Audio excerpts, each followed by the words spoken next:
सरपंच संतोष देशमुख हत्या प्रकरणात CID action मोडमध्ये आली आहे. सीआयडीचे अधिकारी बीडमध्ये तळ ठोकून आहेत. वाल्मिक कराडची पत्नी त्याचबरोबर राष्ट्रवादीच्या अनेक पदाधिकाऱ्यांचीही सीआयडीकडून कसून चौकशी सुरू आहे.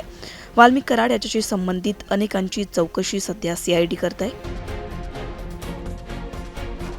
राष्ट्रवादीच्या युती प्रदेशाध्यक्षा संध्या सोनवणे यांची सीआयडीकडून तब्बल 2 वेळा चौकशी करण्यात आली. संध्या सोनवणे यांच्यानंतर आता आणखी एका महिलेची चौकशी सीआयडीकडून करण्यात आली आहे. तब्बल 5 तासांहून अधिक वेळ या महिलेची चौकशी करण्यात आली. ज्योती जाधव असे या महिलेचं नाव असून या महिलेचा वाल्मिक कराडशी नेमका संबंध काय असा प्रश्न आता विचारला जातोय. ही महिला धाराशिवची असून वाल्मिक कराड आणि या महिलेमध्ये संतोष देशमुख यांचं अपहरण आणि खुनाच्या दरम्यान फोन झाल्याची माहिती आता समोर आली आहे. त्यामुळे आता या महिलांच्या एंट्रीमुळे या प्रकरणाला काय वळण येतं हे पाहणं महत्त्वाचं असणार आहे.